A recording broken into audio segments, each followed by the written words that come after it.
Okay, so for my demonstration speech, I'm going to be showing how to start a simple garden because I've been going crazy during quarantine and I've been gardening a lot. And that's been good for my mental health. So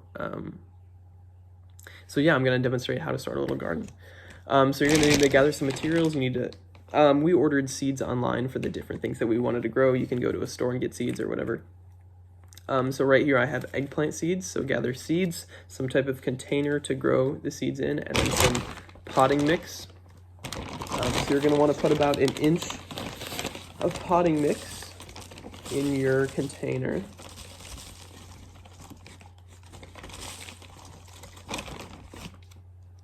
So that much-ish. And then you're going to want to create a little divot with your finger, just like 1/2 inch deep. And then if you have smaller seeds, like with these eggplants, they're pretty small. I'm gonna put 2 to 3 seeds in my hole.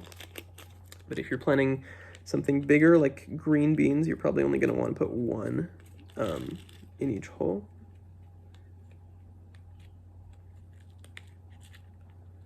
Okay, I have 4 here. That's a bit much, but that's fine. So you're just going to want to drop those in the divot you made and then cover that up with surrounding dirt and pat it down a little bit with your finger. Yeah, so then you're just going to want to water it with tap water a little bit. Just make it so the soil's wet. And then, yeah, so you're going to want to leave that for about 2 weeks. That'll probably give it enough time to grow. You're going to want to store it in a warm place, probably away from the sun, because it doesn't need sunlight yet. And you're gonna wanna spray it down a little bit every time the soil feels dry, so that's about every 2 days or around there.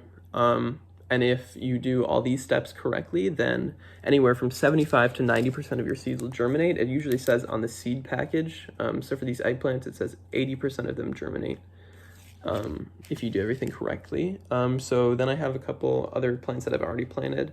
I have tomatoes here. So once they get about this size and you see actual leaves coming off of the things, you're going to want to pull out a couple of the smallest seedlings, like the weakest ones, I mean.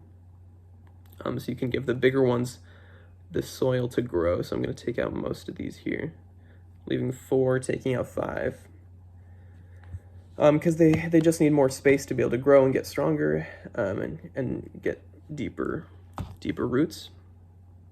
Yeah, so you can just throw these away. And then you leave these for another probably week or two until they grow bigger. You also don't have to use single cups. You can do like a bigger container like this and plant just a bunch of seeds over. You're just going to want to separate them when you actually go plant them in the garden. Yeah, so then after you pull out the weak ones, you're going to want to leave these for like a week. And once they get a little bit stronger, you're going to take the seeds out during the day and leave them in the shade.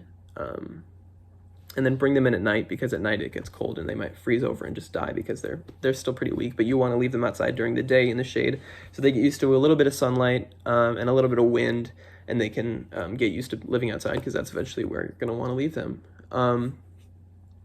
So you do that during the day for about a week so they can get stronger, grow stronger roots, get a stronger stalk.